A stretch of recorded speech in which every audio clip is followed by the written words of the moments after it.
server restart in a 3, 2, 1.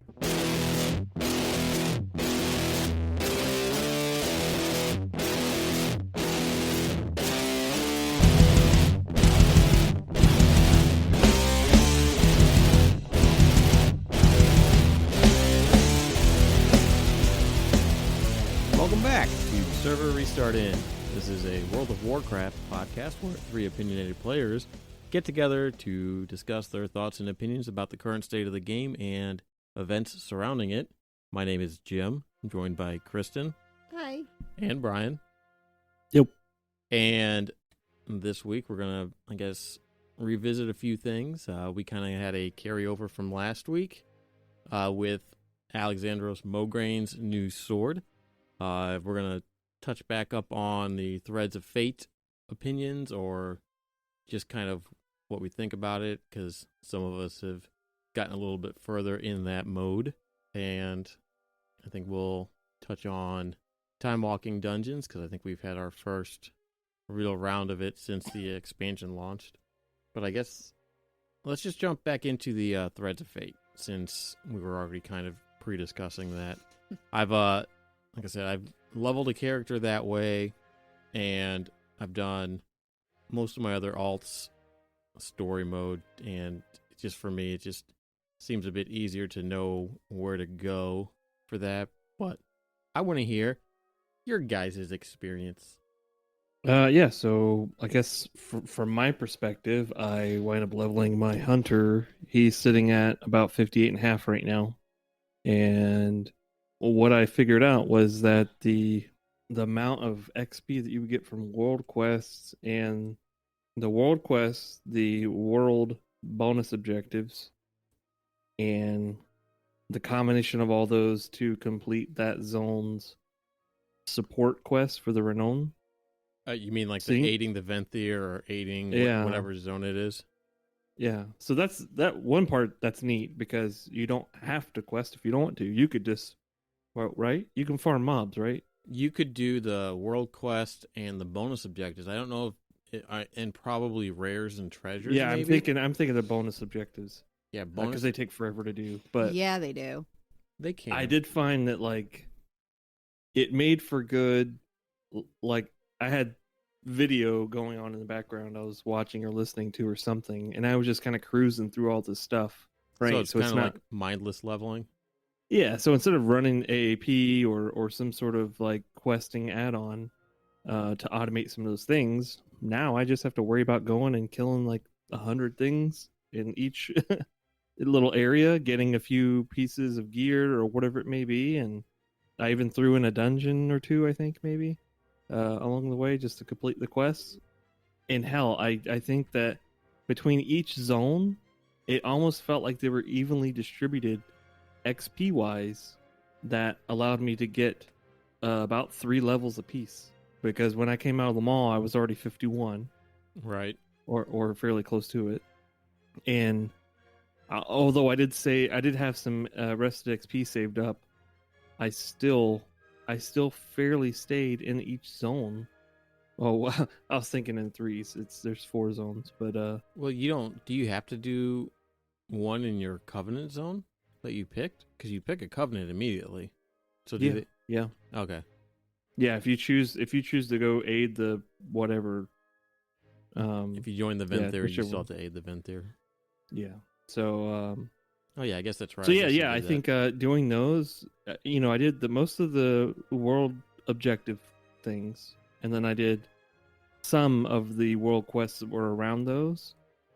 And after doing most of that stuff, I was done with aid that Covenant, took it back, and in the end, I think I went back with at least a level and a half to 2 levels worth, and then all the extra stuff in between.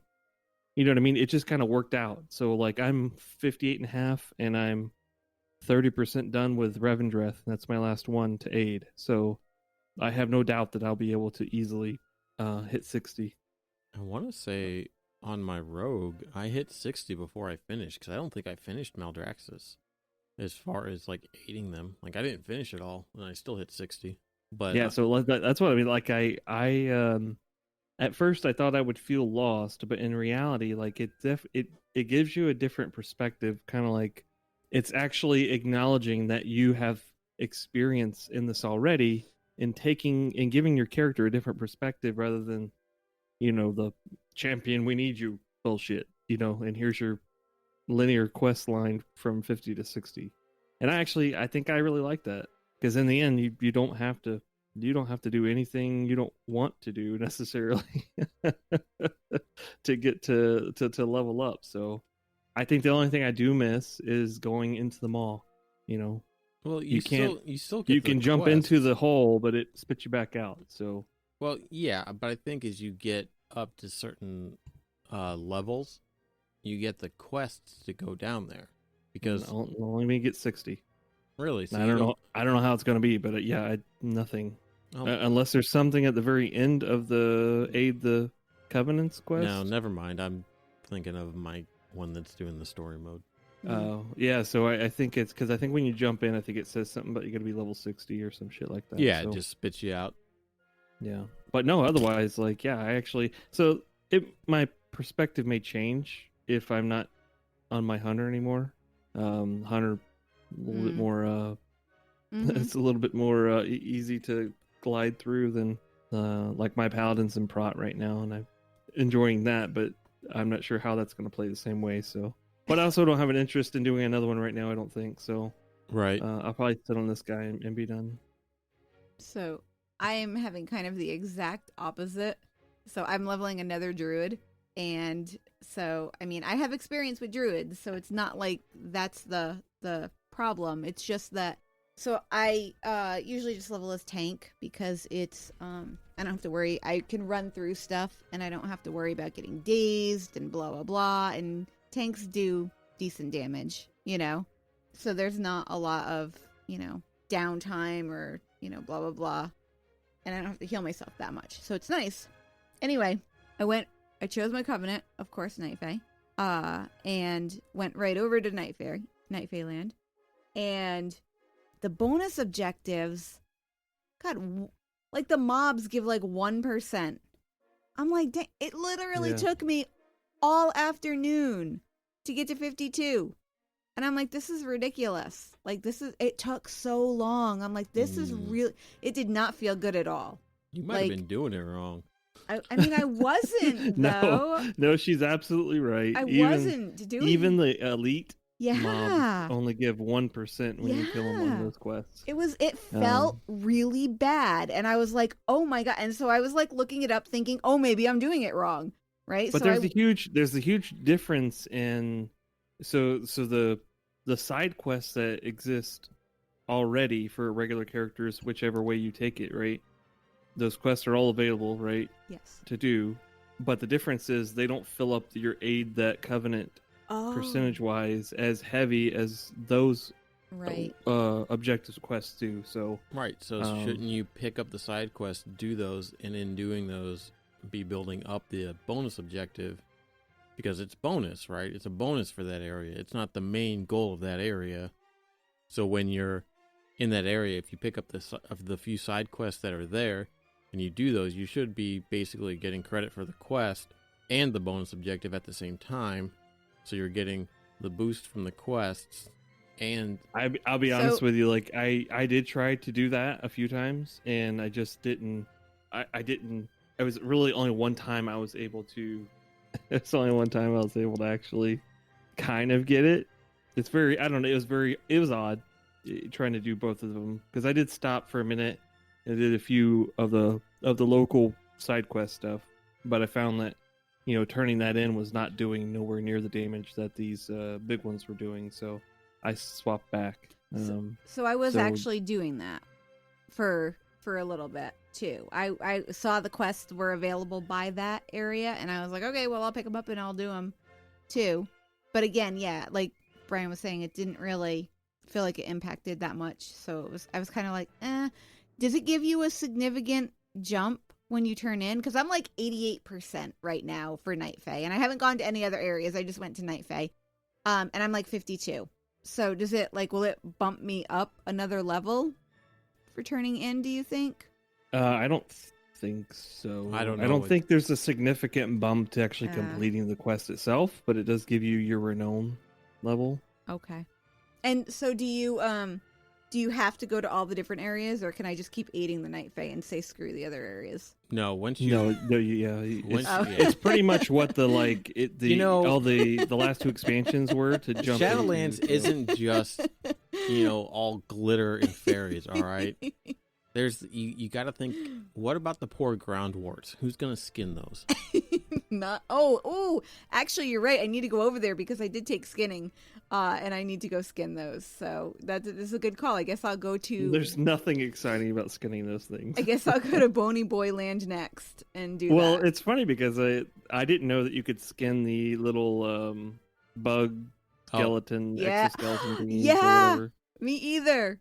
Until I That's said pretty it cool. in guild, I was like, "Hey, you can skin these bugs." I'm like, I don't know It's how I feel funny- about this. It's funny because it almost seems like they might have they might have stopped working on BFA like right after Nashtar, and then just sent everybody to work on Shadowlands because there's so many like little Yeah. isms everywhere you go. It's very interesting. Like the attention to detail is Well, amazing. I'm at this glad point. that you can skin them though, because it makes it easier. There's more things that you can skin, so your leveling goes up a little quicker. oh you yeah, know? I did I was on my hunter, and he's a skinner leather worker, and I did a just a random dungeon, which at the level I'm at and the zone I'm at, it was Tirion Scythe, or Mist of Tirion Scythe. Love that dungeon. It was the only dungeon available to me, and we did it, and it was fine, and you can skin the bugs at the end. So I waited for everybody to drop the group so I could run back and just skin all the and bugs. skin all the bugs, because I didn't want to hold everybody up by stopping and I skinning did. everything. Well, I skinned some, and then I went back and cleaned up everything that wasn't. But That's funny. you get It's some. funny because I did the same dungeon earlier today to do the quest to get it done, and I don't know who these people were, man, and I'm not sure why they were queuing for normal, but I'm pretty sure I was the only one under 60, and I'm pretty sure we did that dungeon in 2.5 minutes. Oh my So god. I was 2 packs back, still skinning while they were clearing mobs all the way to that last boss. Oh So, my god, like, that's awesome. they even got the maze wrong twice, Oh no. which pissed me off because I'm like, just slow down just a little Well, bit, and we'll get it Yeah, Right. just fine. we got to that part, and like this one dude just kept running into these things, and I guess I don't know if he was getting lucky or what, because like the first couple ones he didn't send us back, and they were the right one, but like nobody was checking the things, and finally started checking it, and then like people would just be kind of standing around. I'm like, oh my god. And then the Yeah. tank That's does. what I thought. Maybe they had an add-on, so I don't know if there's an add-on available yet where I you don't can think there There is. is flag an it or what. add-on available that shoot, I don't remember if it's an add-on or a week aura, but there is one that will show up. I think you have to manually hit the ones that you've seen. That way you can pick the one that it is. That seems like it almost takes more time. Yeah, it does. I mean, there was well, so a if whole you just bunch of but if you just run by them all, then you can flag it and Yeah. drop a raid thing or something like Yeah. that.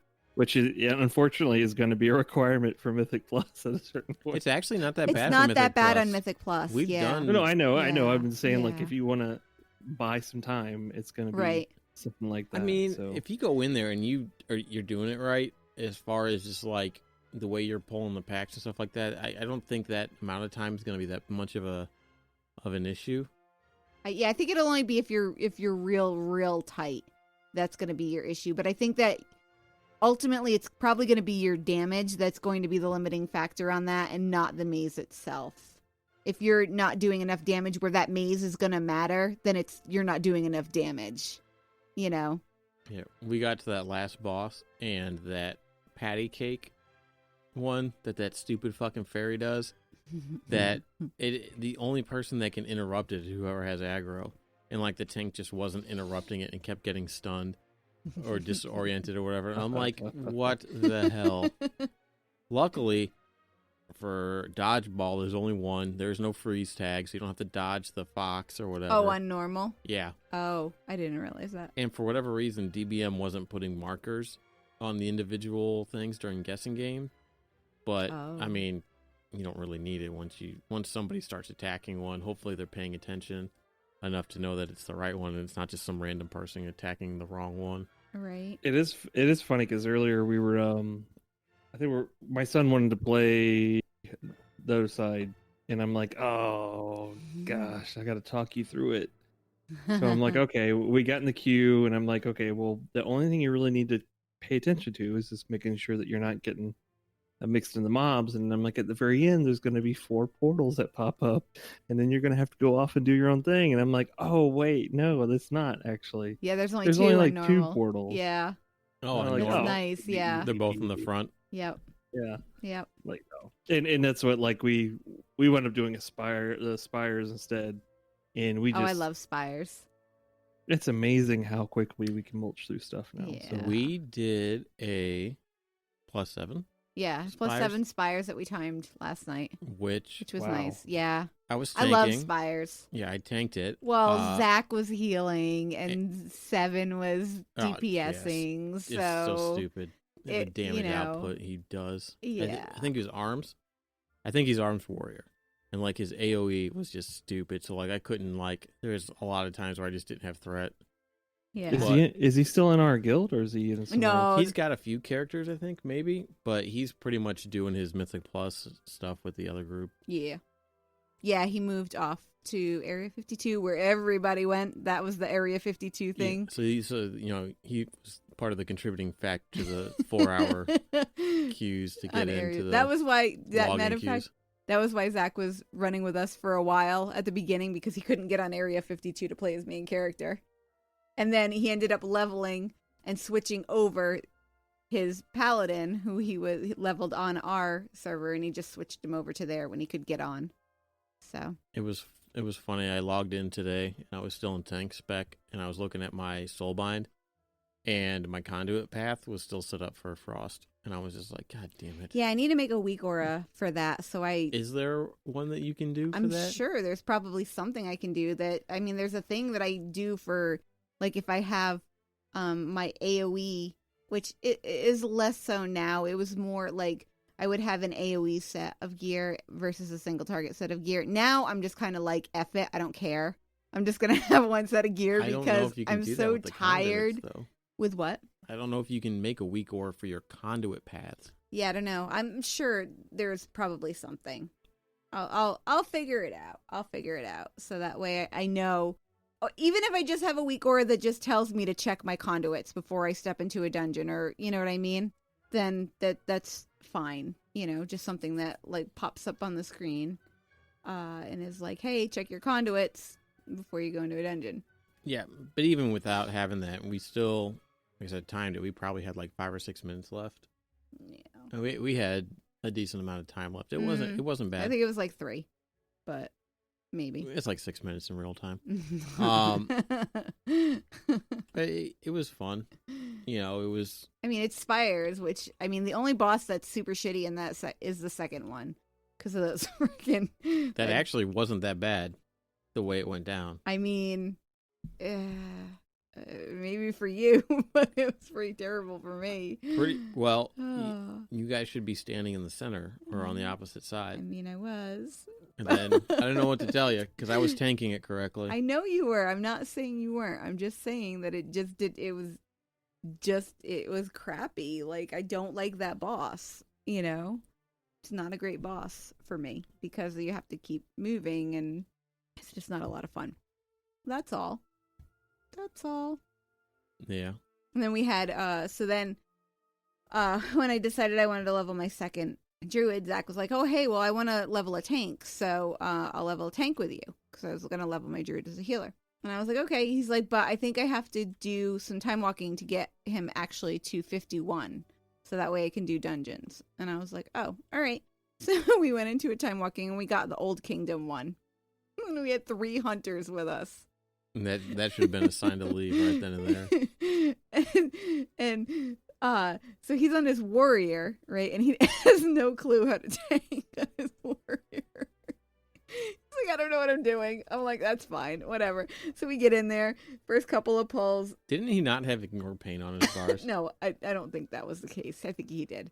It was that just was that. somebody else was complaining about that. in the That's chat just earlier, yeah. That's or just yesterday. a terrible, terrible, terrible. The poison things and the fact that we have a cooldown on our dispel now, which when the dungeons were designed, there wasn't a cooldown on the dispel, so it didn't matter. But now there's a cooldown on dispels, and so when everybody gets poison and everybody's just dropping from poison, and you can only dispel one person at a time on an 8-second cooldown, it kind of sucks, right? So we had that going on, and then that coupled with the fact that you can't pull multiple packs in time walking now. It's hard. They make it more difficult, and that certainly was the case because we got a couple of packs and we wiped. We wiped like 3 times before we got to the first boss. It's like, dang. And then we get to the first boss and we wiped like twice on the first boss. Like, he couldn't get aggro on the little guys, and they just kept all coming to me because I was sitting there healing and doing stuff, and I was just getting wrecked. And so he's like, you know what? These guys deserve a better tank, so I'm going to drop, right? And then he drops, and we get a new tank, and the hunter's like, well, he was a rubbish tank anyway. And I was like, he was learning. And then I left because I'm like, I was going to leave anyway, but I might as well, stick up for my friend while I'm going to leave anyway. So I was like, he was learning. That's not cool, and I left because, but then we weren't going to do any more dungeons because it was like midnight and I was like, yeah, I got to go to bed. Yeah, but time walking dungeons, I guess it was really when they did the stat squish a while back where they got to be to the point where you couldn't steamroll them anymore, where you had to actually do the mechanics. You had to, be on point for everything because everything was scaled again, and it was just Scaled bad too. Yeah, I mean, it is. I don't think it's that bad. It just you can feel like you can feel the percentage damage that you're doing against the mob versus something that's normalized at like level 60. So I don't know. It feels bad. I mean, it was doable, but it still felt bad. Oh, I think it feels bad as a healer. I absolutely think it feels bad as a healer. Just because as it is, you don't necessarily have all of your tools in your toolkit, if you're doing those, right? Because you're probably leveling when you're doing those. But I don't know. I don't think it feels good as a healer.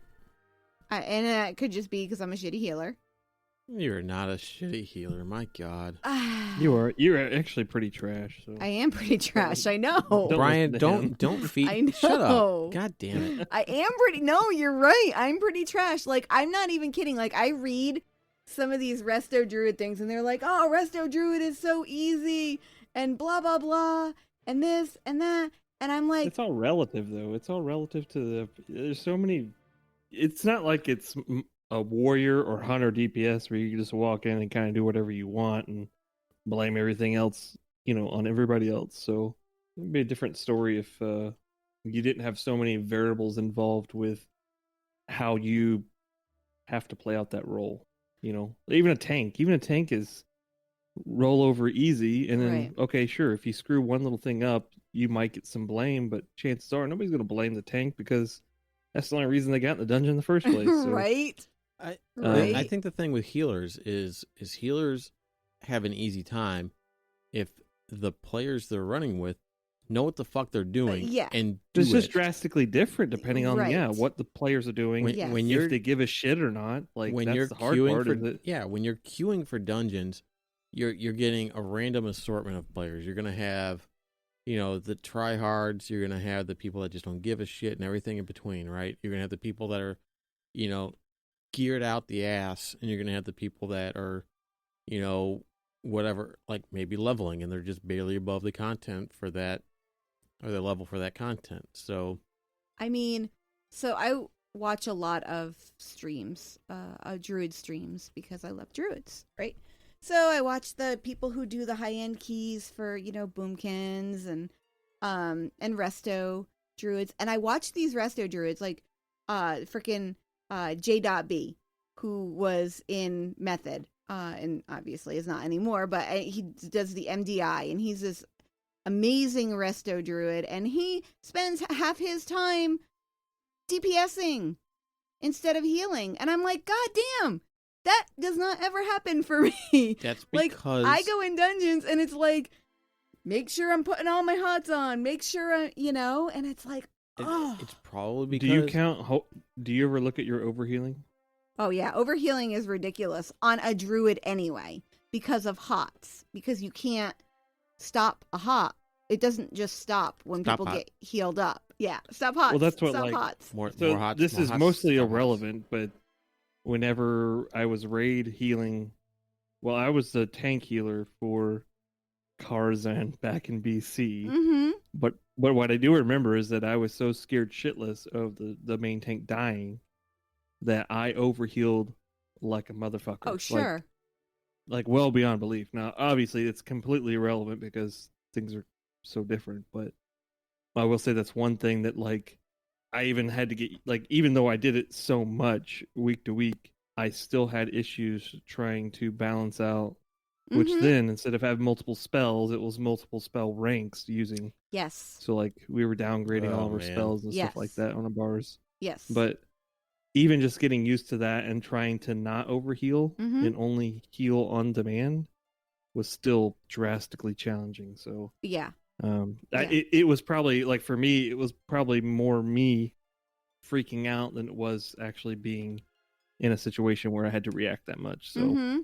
Well, and that's the thing, and druids are that's why the well of I can't remember what well it was. The essence. The healing essence. It was the well. It was just it was the pea jug. That's how we always referred to it. Oh, it was the pea ball that followed you around. Yeah, was so good for druids was because your overhealing got stored in that and then got dispersed among people. And druids are historically, they overheal because you can't stop your hots, so somebody takes a little damage, you put a rejuve on them, and then they're going to get to full, assuming they don't take any other damage, and it's still going to keep healing them because that's just the nature of hots, and so. And that's fine. It's much easier to not when people are taking a lot of damage because those hots do get eaten up by the damage. But it's just such a different thing watching the people on Twitch healing. Their experiences are so different from mine. And like I watch the druid guides and they're like, oh yeah, oh this was funny. So one of them was like, druids. A lot of times say that their hots, they feel like their hots don't do anything. And that's really just because they're using mastery incorrectly. But then they don't go into how to use it correctly. You know what I mean? So it's like, well, they're using it incorrectly. Well, okay, explain how to use it correctly. You know what I mean? Like, druid mastery is, the more dots you have, hots you have on a target, the more healing you're going to get out of them, right? You're going to get an additional however much percent. Mastery just makes sure your hots heal more per hot. Mm-hmm. When the more you have, the more healing they do. Yeah, the more hots you have on a target, the more healing they're going to do. So that's why you try to stack. You try to keep people in your efflorescence, right? So because when you take Spring Blossoms, it gives them an additional hot. So that builds up mastery.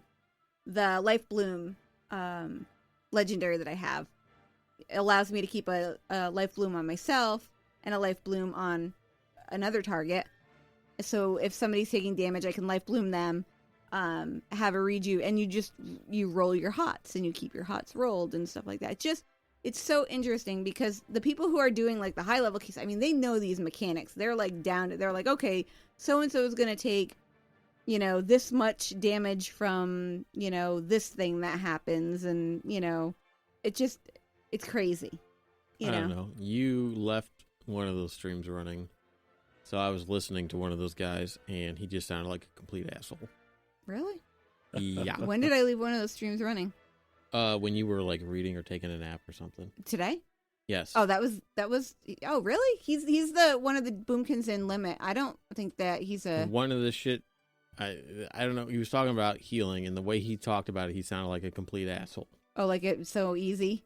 Yeah. I heard him talking about that. That's what I'm saying. And That is my experience with people who are high end raiders and Mythic Plus people who play druids. They're like, it's super easy, and I'm like, But what the F, man? Okay, What am so I here, doing let me give wrong? you some perspective based on how you feel about that. Right. Imagine being the DPS that can still not climb the charts, stays in the middle, and I feel like I am face rolling my keyboard nonstop. And I am analyzing my stats and reorganizing, trying to min-max. I don't care about min-maxing so much, probably like you guys do. I don't know. No, I don't. I'm doing the bare minimum just to try to change things up, and I still feel like I'm slightly under where I need to be. Right. I mean, And that feels bad. That really does feel bad. It Like, does. at the end of the day, I don't really care. Like, if we achieve things, I'm Right. fine with it. I don't care. But when I get to the point where I'm trying to be self-fulfilled through playing this character at this part, right, where I'm Yeah. not really getting lots of replacement gear and leveling up and all this other crap, I'm actually focused on my output and how I'm performing.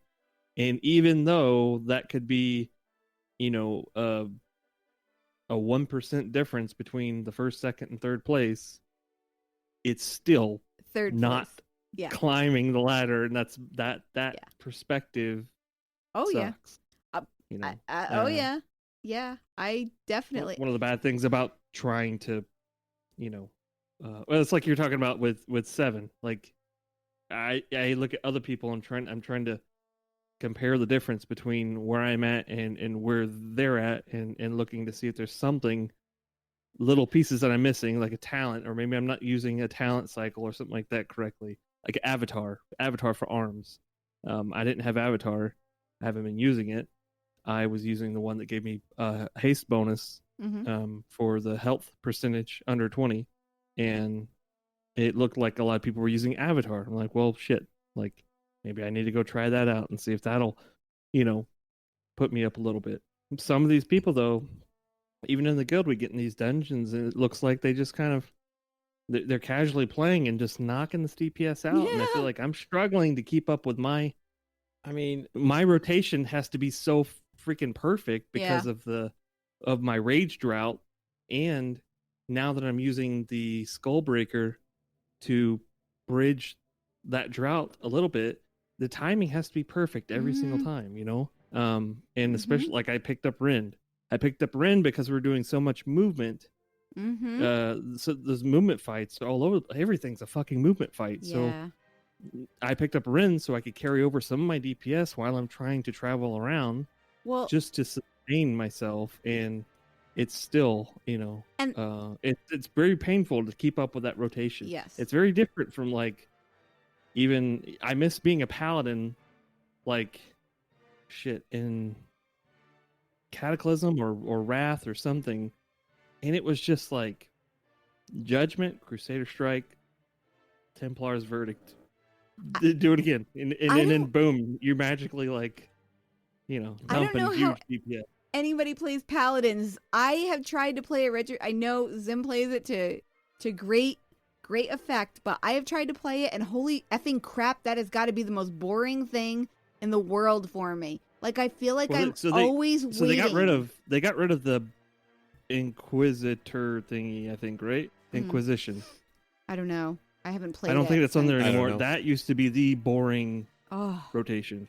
And I think that was the last expansion. They brought it back. It used to be in the game in, like, Cataclysm. It was one of those things where you had to get 3 charges, then you had to dump it so it could last for 50 seconds, and it was like a 15% increase in damage. And it's like, this is piss poor design. Like, just throw 5% across the board, and boom, you got your 15% for 50 seconds bullshit. Yeah. Because it's another thing, like, where it's just not. It's just, that shit's not fun. But they finally took that out, so I haven't played it much, but because Prot is 10 times funner. Right. For Paladin, but yeah, I agree. That shield is the best. I love Avenger Shield.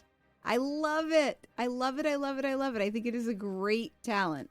It can bite you in the ass sometimes, but Oh, sure. Sure. But for the most part, long are the days. Long are gone the days of having to use judgment of wisdom and judgment of light to cycle back and forth as with a the seals. Oh my god. I leveled I leveled as a holy paladin in vanilla.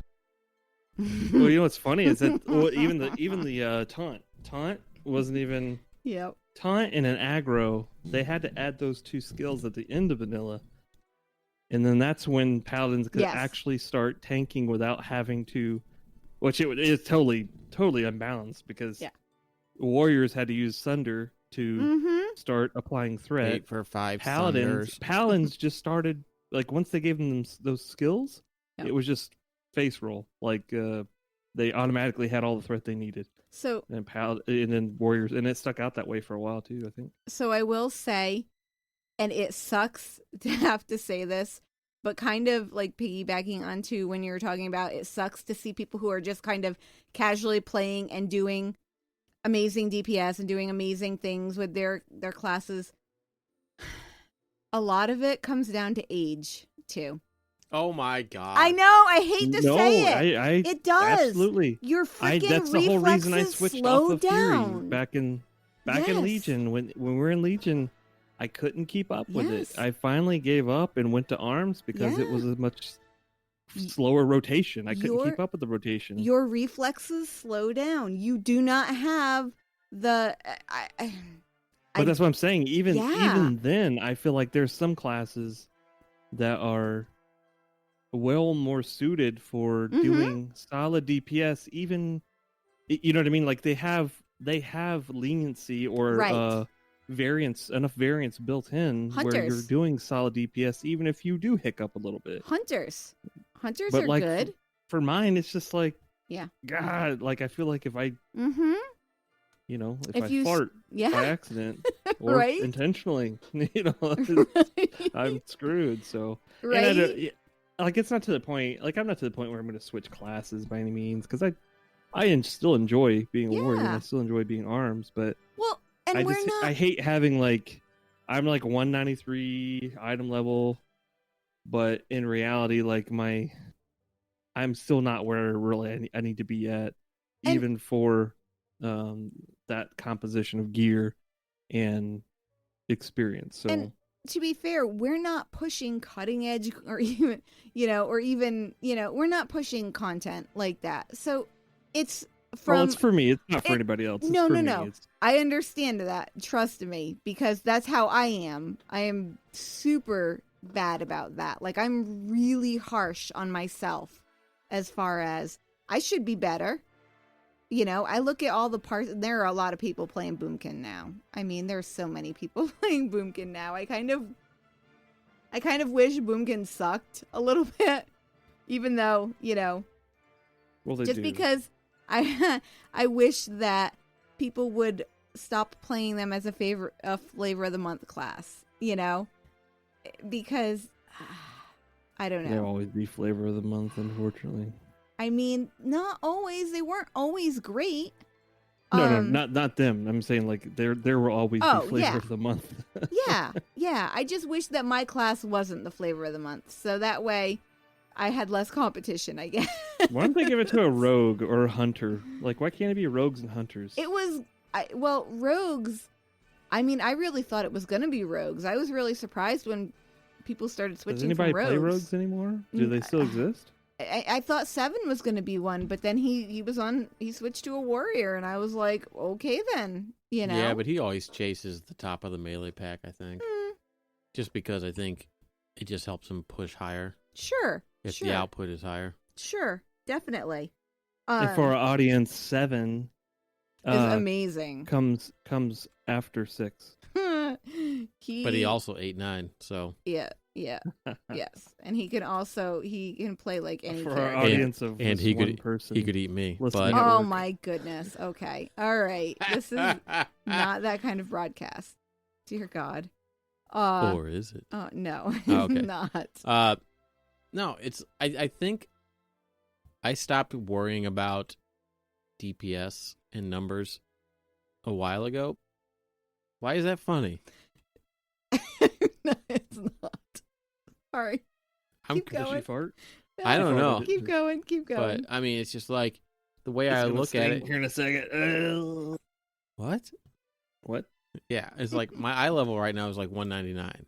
Like that's how high it is, and I'm still not pumping out the number some of these other classes are. Which I don't know.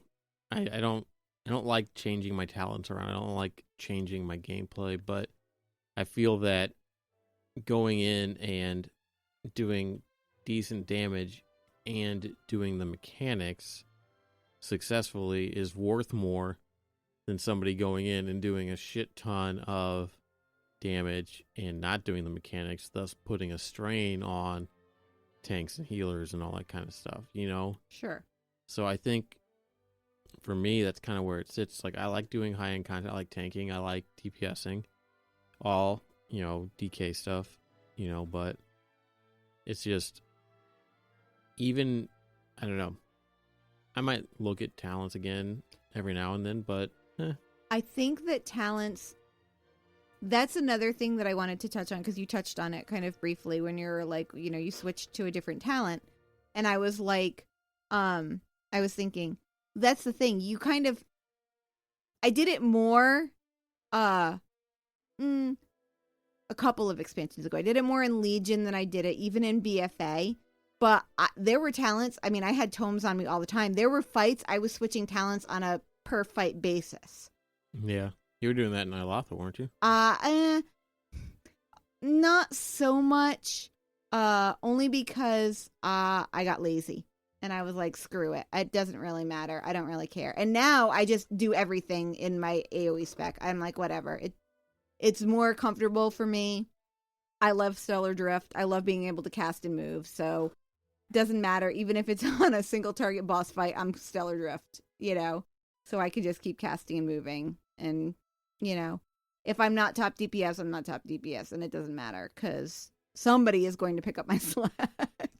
That sounds really terrible to say, but, you know. She says that as she's normally top DPS. It's because I can cast and move, I think. I honestly think that talent, as much as I love it, it's probably OP. I say that, but at the same time, there are better options that will get you more, so maybe not, but the casting and moving is really nice. I mean, when you say it's going to get you more, is it going to get you another 1,000 DPS, or is it going to get you like 100 or 200 I don't know. more? I don't like the other talents in that row. I don't particularly like that. Well, I don't know. I like Twin Moons. Twin Moons is fun. Yeah. I do not like Stellar Flare, which is the I would like it if it didn't have a cast time, but it's basically another dot that you have to maintain, and our dots aren't really the strength of our spec. They're just kind of extra that we put on, you know, to do Druids cleave are stuff. extra. Druids are extra. I 100% agree with that. So it is the single target option that you're supposed to pick, but again, it's another dot that I have to maintain that I don't particularly care to maintain. So I'm just going to go with the one that I like. And that's probably the difference between, well, there's a lot of differences between me and the people who run the plus 20 keys. But, you know, the fact that I'm like, well, no, I'm fine playing this shows that I'm not, you know, willing to change so much for other stuff. I don't know. But yeah, that's probably it too, is, you know, contributing to it is the not changing talents based on the fight. Like there could be a better talent for a specific fight, you know, and we're sitting there like, no, I'm good, you know. But the other people who are changing are like, they're the ones who are getting the benefit from it because they're doing the changing. And I'm okay. I'm fine with that because they're putting in the effort to do it. And I don't know. Maybe it's just because we're not really doing any heroic rating right now that I'm just kind of, I'm enjoying not doing that. I mean, I don't know. again, it all comes down to, this is a game. It's meant to be fun. And is it really fun to worry about something like that in that manner for that aspect when it doesn't really net you anything? Well, for some people it is. I'm not talking about other people. I'm talking about us. Oh, okay. For me, it's not. Trying to do that when in our circle, trying to do that would put you in like the top like 10% of like our group, right? That gets that granular about it. And unless everybody's doing the same thing, it's not worth it because there's not that same level of, I don't want to say care or, you know, it's just, you just have different levels. Accountability or it's not even account. It's not even a bad thing. Well, I mean, if you're running at that, level as a team, you still have to be invested to a certain extent. Right. Right. Well, not everybody wants to be at that level. So the expectation for coming on and doing raids is we're going to log on and raid because we want to do the content and experience it, not because we want to be one of the top guilds on our realm or whatever. You know what I mean? And sure, that would be fantastic, but that requires a lot of work. And a lot of people in the guild have families. A lot of people work. A lot of people don't have that much time to invest into the game, so to speak, or don't want to do it. Yeah, or just don't want to do it, and that's fine. And that's fine. So, in our group, wanting to do that is one thing. Trying to do that is just bad news because you're not going to get out of it what you think you're going to. Yeah. If that makes sense. Yeah. It's like, because then you're going to start getting resentful because some people are doing it. And... Well, you're putting out all this effort to do something, and not everybody is, and not everybody should be expected to, because that's not what the whole point of it is for our group. So then you start to get, it's like, well, I'm giving all this stuff and this person's not. And... Right. Then you start keeping score and you're like, blah, blah, blah. And yeah, it's just, we just want to have fun. Yeah. Drink some beer. Have some fun. Whiskey, wine, whatever, Yeah. But, all right. So last week we touched a little bit upon Alexandros Mograine. He is a baron in the House of the Chosen, which is the house that Draka is a baroness in only because the House of Eyes was destroyed. He was sent to the Maw by one of the other barons to get him out of the way. You do this all in the intro quest when you're doing the story stuff. And you go rescue him from the Maw. You go rescue Mograine, Tirion Mograine, find him. Then you go find the Baron. He realizes this is his dad, blah, blah, blah. You bring him out. All that stuff. He has Daddy. It's Daddy Mograine. He has a sword that is strikingly similar to the Assbringer. The name of the sword is Fatebringer. The Assbringer? Is that what you said? The Assbringer. I did not say Assbringer. Bring me all the ass. The Assbringer. But anyway, we briefly looked at it last week, and some of the stuff we saw, some of the stills or the screenshots were from like alpha or beta or whatever, and they were using placeholders, and one of the ones was the corrupted Assbringer from Legion, one of those skins, and it ended up not being the final skin. The final skin still looks similar. It doesn't have the L crossguard for Lordaeron like Assbringer has. But it still has that inset at the end where like the silver hand emblem is. It's got a skull there. There is it Bonesmith Heimer or something like that? Yeah, whatever his name is.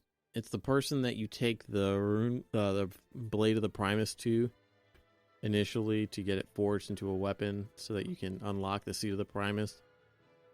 He apprenticed under the Primus, so he is a I guess, a master smith or whatever.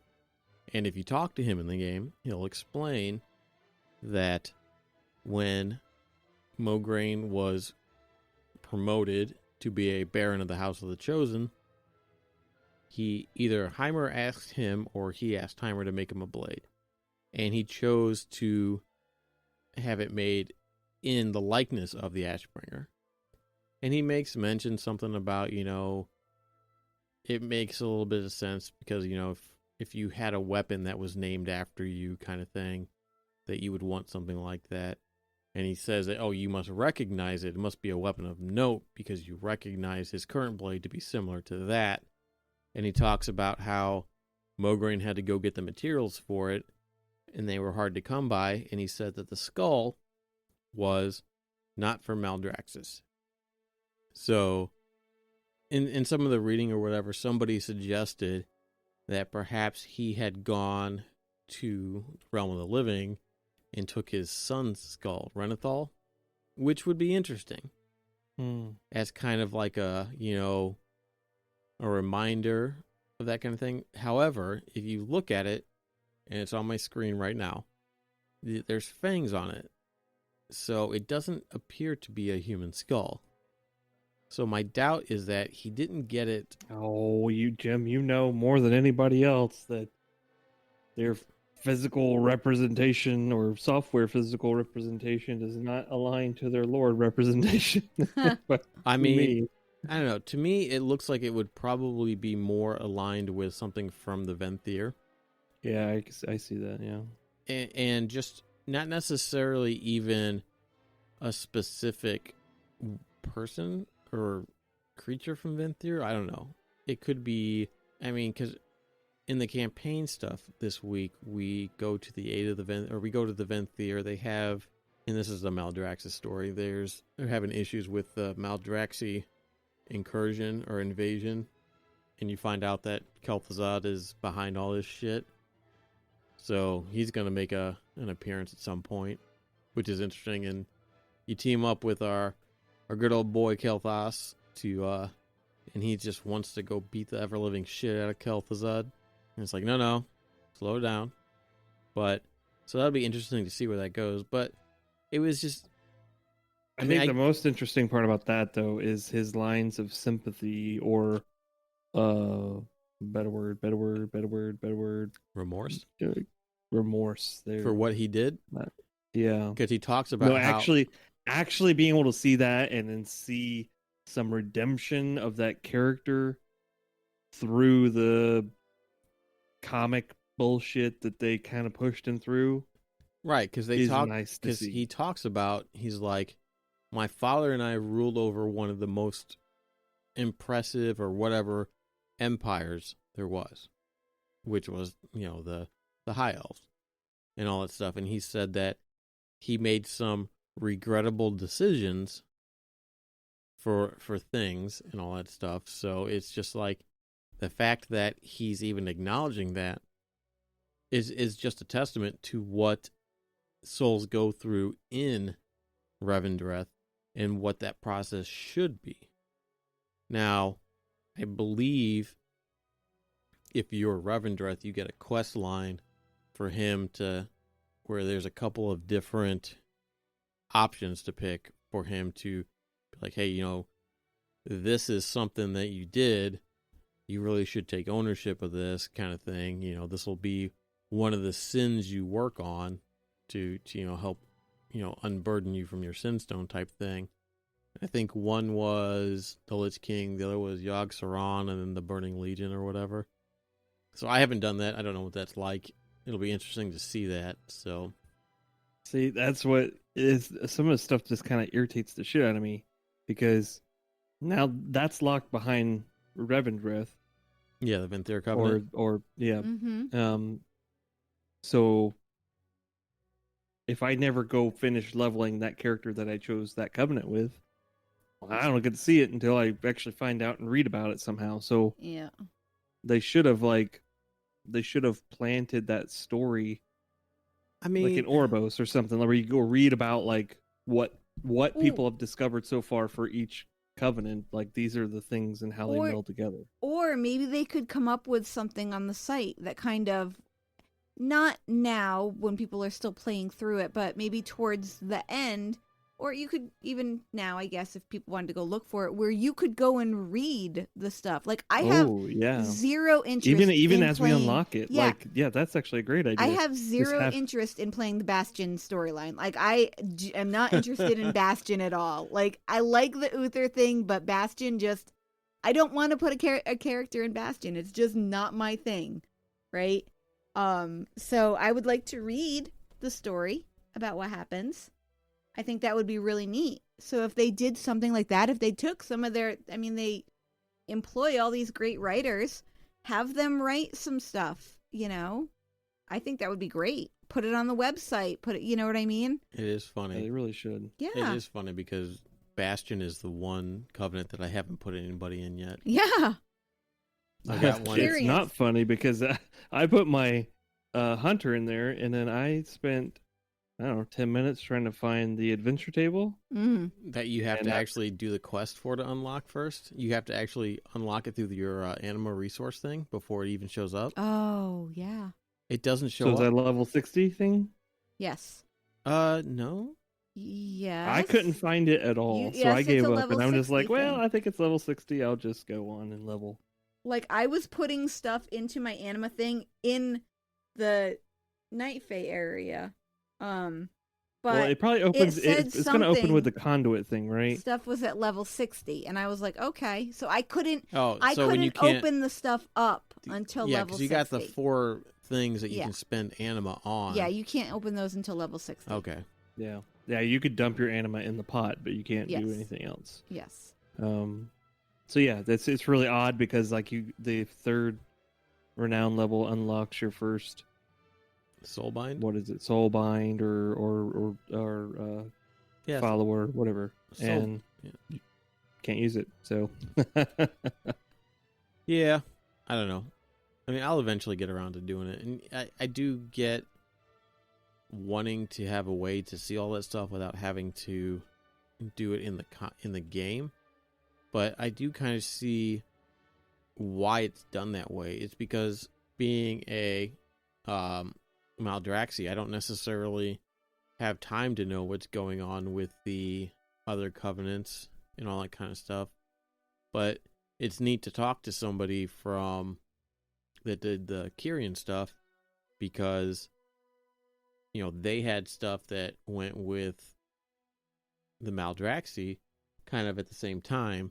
So like it was two sides of the same coin as far as what was happening. So I mean it kind of makes sense that you don't know what's happening because the covenants are kind of segregated from themselves and whatnot. So I don't know. yeah, no, I think it was more just like like she said. I think her idea is the greatest idea, and we should probably email somebody about that because I think that, well, once upon a time they like to put lore on their website. Yeah, I haven't seen much lately, but that's because they have to retcon it after every fucking expansion. I know, God.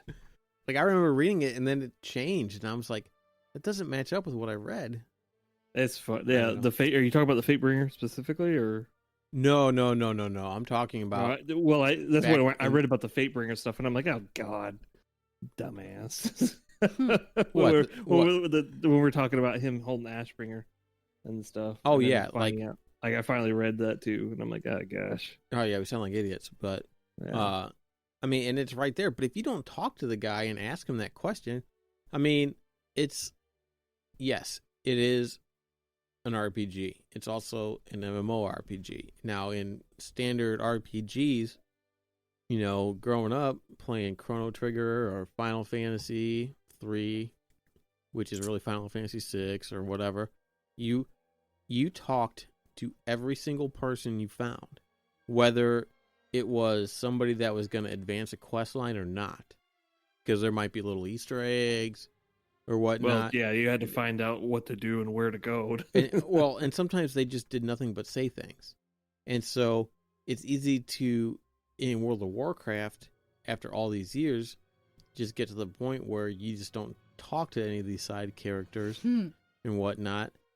or you just forget about it and don't do it. And like, there's just somebody sitting there that's just is this one character that's just all sad and lonely because nobody will talk to him. He's got all this like lore shit to tell, and he's just like, That's kind of like Now I feel Warbringer terrible.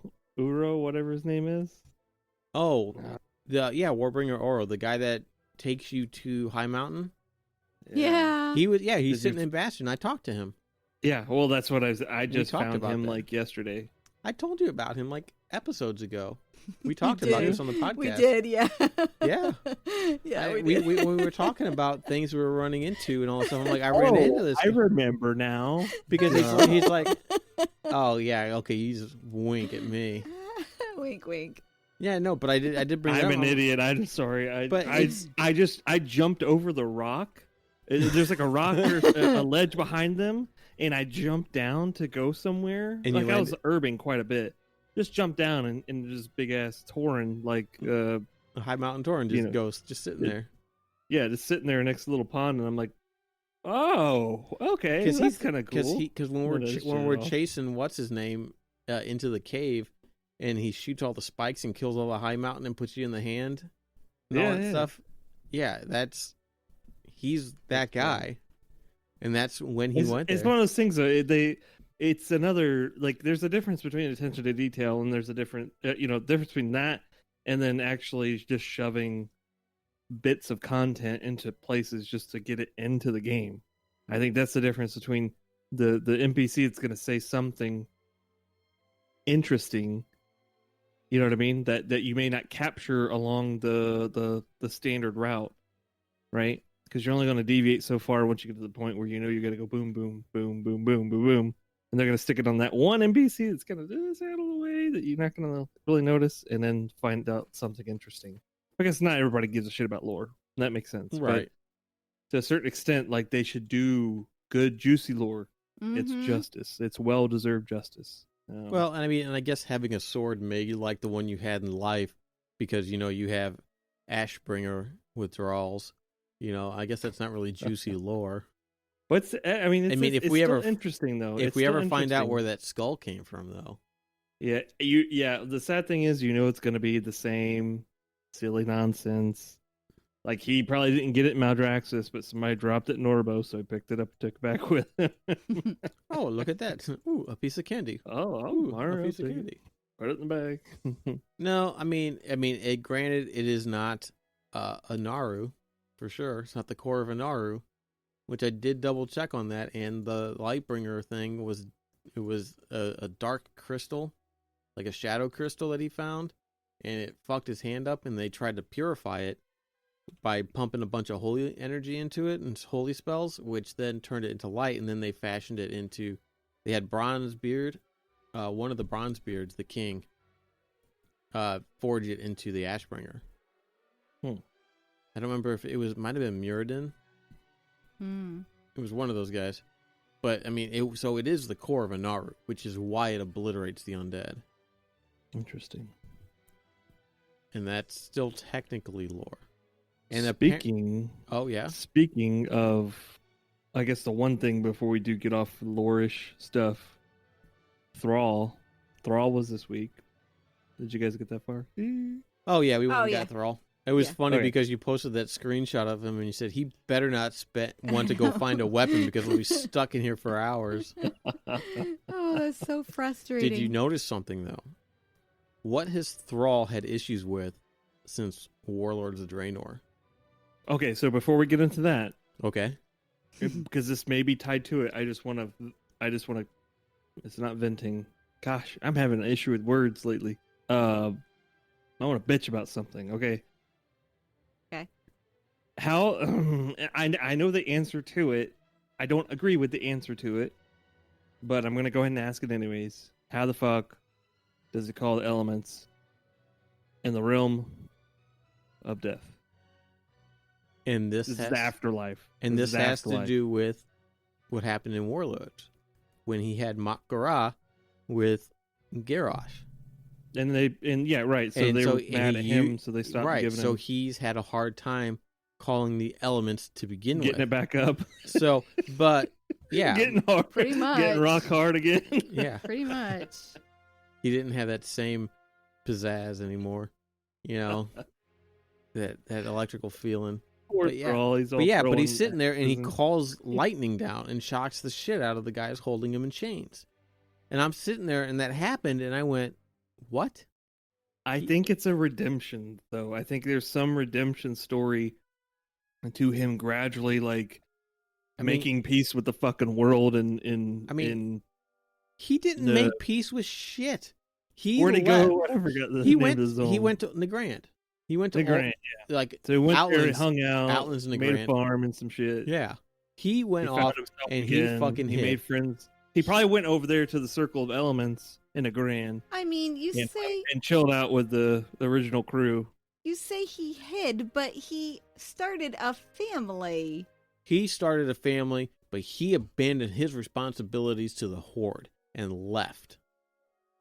I mean, He is part to blame. It's not like he abandoned them because he didn't have much of a choice to move on to a different role in Cataclysm. He was Because of kind the of thrown Earth and- upon the Earth and Ring. bullshit thing. So, right. I think that was I think the stupid shit came upon him getting, because him whooping Garrosh's ass was well overdue. For one, not only did he cause or help exacerbate Garrosh's personal problems, but Yeah. But the chip on his shoulder. He never gave in when he had a chance to, and that caused so much more destruction and death and all this other crap. So he is a key catalyst piece of all that kind of went down with regards to Mist of Pandaria and a lot in Cataclysm. So, and that started well into the beginning of Wrath Lich King. So after BC. But the reality is that it's not like he ran away. I think at a certain point, like, if you were stripped of your sheriff's badge, you're gonna go start a farm. What else are you gonna do? That's really what happened. He gets stripped of his powers for the most part, or weakened to the point where he couldn't do or be as potent of that type of person. And then there's no need for these circle jerkers of Earth or I was gonna say Norath. That's EverQuest. That's not the name. Azeroth. There we go. The protect the dragon. Whatever. What are they called? The aspects. The dragon aspects. Yeah. So he's not a dragon aspect, but he's part of their crew. Or Is he though? I mean, he was the leader of the Earth and Ring. I don't know if he was considered part of. I mean, I guess he did take the place of the Earth Warder. Potentially, as far as like channeling the stuff with the Dragon Soul is concerned, because you had. yeah, but that was his focus during Cataclysm, Yeah. right? He was pulled back from. I mean, I don't know that. I don't remember. Did he step out and then choose Garrosh as the war chief? When did I don't remember how that all worked out. He chose Garrosh. Yeah, I don't know. It's been a long time. He chose I Garrosh. think she's right. I think he did. I think he Yeah. did. Like, it wasn't He like was he the- left and they had to find somebody No, else. I he think chose Garrosh as his successor to being the war chief. But he also Yeah, so chose him he's- based on the ideal war chief for an orc horde too, Sure. which is part of the problem, because the horde wasn't just orcs, right? It's the Tauren, the Forsaken, the trolls, all those other races, and so that was kind of, I don't know if he felt pressured to make that choice or what, but it was kind of a shitty choice, because after Cataclysm, you would think that there wouldn't be this whole, I don't know, this whole desire for war in so much. I mean, I guess Mist of Pandaria was kind of that. I don't know. I don't remember. It's been a long time. Point being, I think there is a redemption story built into there, and we obviously don't know enough about how the elements work to make a healthy assumption on whether or not he just had to earn their respect or pay some gold or buff it out or something to get that power back. But not to mention, I don't care that all these planes kind of exist in a way that they can touch each other. You know what I mean? Well, Like, okay. The veil is broken, right? And we know the void and the dark, I'm sorry, the void and the light have been there because the light is what created Sinfall, right? That's what and I think I'm still gonna. Well, okay, that's a good point because I don't know when that would have been. And think about it, when they were in the fucking maw and we're trying to leave, what does Anduin do?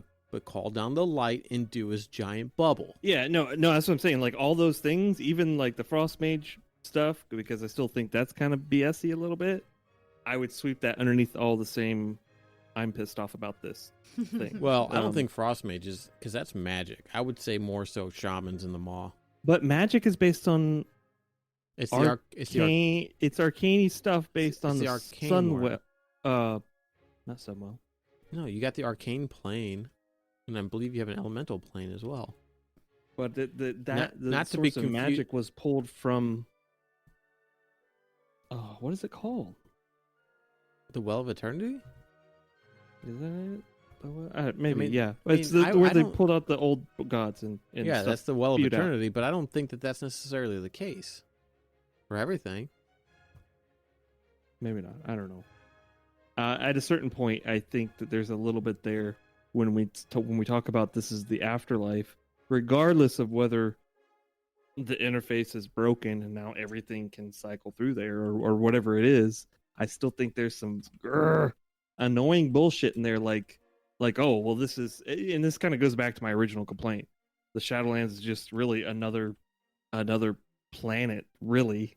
You know what I mean? It's just another place. It's not like this magical, not really magical, but like crazy, unforeseen afterlife like you might perceive, you know, a religion might perceive Right. afterlife for us. Like, and it's funny because I thought about this earlier, and I can't really imagine what afterlife could technically be, right? It's always based on like what you've seen or perceived from what you read or seen in movies or shows or whatever, and it's really just like fluffy clouds and, you know, a fiery rain of hell below. That's it. Like, what the reality is, like, if there is an afterlife or something, I guess it could always be really anything. It could be this, or it could be something else. I don't know. This could be hell. A lot of people say that, right? Yeah. But in WoW's case, like, it just seems too close to reality to be the actual afterlife. And I think for me, I mean, that underlines like the possibility of this being kind of a, you know what I mean, some crazy weird shit going on. I think if you think about it in like aspects of like, say, Dungeons and Dragons, right? So you have the material plane, which is where everybody exists, but then you also have the Feywild, which is a different plane. You have astral planes, whatever. And if you travel to any of these other planes, you still have access to all your stuff. There are some things that just permeates all planes.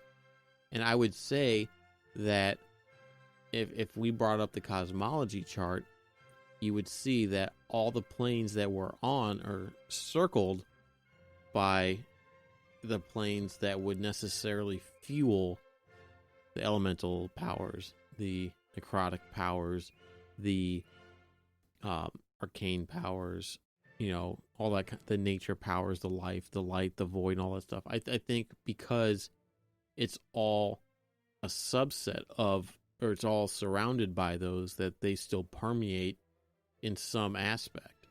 Now, why all of a sudden Thrall can connect with it when he hasn't, because he came back when Sourfang went and found him because the assassins were going after him.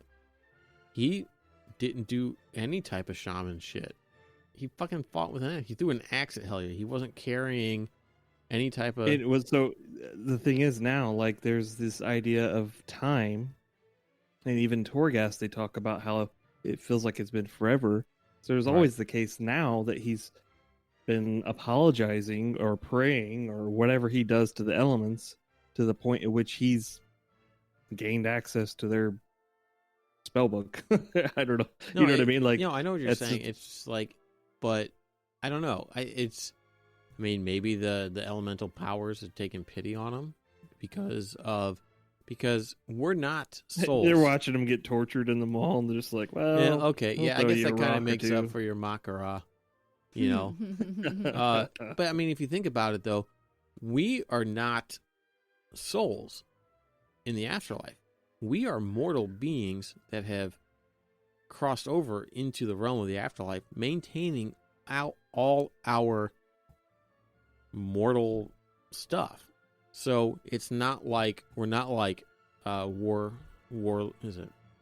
Warbringer Aura, right? We're not our soul of ourself going through a process to become an ascended, or in some cases a forsworn. We're not. I mean, even Mograine, right? So like in Maldraxxus, you retain your memories because those are your strengths and all that stuff. Draka, is it Lady Vash? Mograine, all that stuff. They are all from Azeroth and they remember everything, but they don't necessarily retain anything. You don't see Mograine running around being a paladin, as you know, with Fatebringer. You know what I mean? It's just like, Yeah. So We definitely don't see Tirion Fordring at all. Dun dun dun. Because he's with the light. Like, you know, we know didn't he- for sure he probably is with the light. He's Well, I mean, he died. Did he get obliterated? maybe- I don't think he obliterated. maybe- No. maybe he's the jailer. Oh yeah, there we go. Shitty Tyrion fucking is the paladins. jailer. They should have used his voice. That would have been hilarious. Just even for like a blooper reel or like a fucking Yeah. deep fake or something like that. Oh, you said the jail. I said the jailer, and that No, reminds me of something. That dude became a Naru. There's no way he did. Yeah, okay. He turned him into they turned him into a kitchen ornament or what do you call those? A disco ball? No, words escape me. Why? Oh my God! Stop. We're not going any further. I remember this. It's something sheer. Light lamp, Chandelier? chandelier. Yes. What the fuck, dude? A chandelier, and I'm a fucking idiot. But I mean, I don't know. So we haven't been severed from our mortal side. They have. So depending on where they end up, you know, like even though I guess Kael'thas was running around shooting giant ass fire bolts. So I mean, maybe I don't know what Revendreth does to you, but he was doing Oh, that's that. interesting. I really didn't think about. Yeah, that's a. So he was. No, I get it. Like it makes sense. To a certain extent, it makes sense. It's just because you don't see any it shamans. seems like it would be different, and it doesn't really. It's not. It's just like it's this hidden. It's just a hidden realm that still exists on the same playing field as everything else, and I think that's what really annoys me. I think what it should have really been, because I feel like there's way too many chances in this with the way they set up Shadowlands to slip up lore wise, right? There's way too many opportunities to slip up and mess up another type of lore or from another planet or another place or whatever it may be. They should have just made Shadowlands. You know what I mean? There should have been an existence of Shadowlands for each planet or in, you know what I mean, like area or something like that. That, you know what I mean? There should have been like the Azeroth Shadowlands or some shit. I don't know. Yeah, no, to be more focused, because I think it's way too easy to slip out of scale, and I think we've already talked about that. But because you know, you come here and it's like this is the shit funnel for the entire cosmos, but in reality, most of the badass stuff has come from your planet, and everybody else sucks, or they don't have people yet, or. Well, most of the shit disturbers have come from our planet, and it could be maybe their proximity to a Titan world soul and a wounded one. You know what I mean? With plus, we've had. Well, we know that's us. We know that's one of the key reasons. Probably is most And- likely because and like anybody that's necessarily a super bad guy, has been directly related to the Lich King somehow. Tools from the Rune Carver, the Frostmourne, and the thing, because Kael'thas had dealt with Kel'Thuzad. We know Kel'Thuzad's a player. We don't know where Arthas is. We don't know where Ner'zhul is or anything like that. But Sylvanas was a Banshee because of Frostmourne. So, and the Jailer has the Rune Carver who created them. So it all the people that have been fucking with the machinations of the Shadowlands and all that shit and how it works are tied to that in some way. So, and then the Nathrezim stole the items or somehow acquired the items and brought them to Ner'zhul and Arthas and all that stuff. And they're very tenuously tied to Sire Denathrius right now, but it's almost kind of like a guarantee that they're tied to him. So I mean, if you look at it that way, then that kind of makes a little bit more sense as to why all these big players that we're dealing with that are causing all the shit are from Azeroth. Maybe. That brings up a whole lot more questions that we don't Well, have time for. Yeah. I think we'll probably go ahead and wrap it up then. We're not going to have anything for Conspiracy Corner this week. I don't think anything juicy's come up anyway. We touched upon some fresh outlooks on, or fresh thoughts and whatnot on the Threads of Fate experience, as some people have gotten to experience it a little bit more. We jumped into time walking dungeons and how they're just fucking still crazy, and then just kind of dungeons and whatnot, and I guess just player experience and expectations in general. And we talked a little bit about Mograine Sword Fatebringer, and then a whole bunch of other lore shit, and just kind of went nuts. Went nuts. We went nuts. Yeah, thanks everyone for listening. If you want to contact us, you can at facebook.com/server-restartin, or you could send us a tweet at server_restart. And just want to thank you guys again for listening. It's been over 4 months that we've been doing this now. I think this is episode 18. So we've come quite a long way. And I'll catch you guys next week. Bye. Bye. Bye.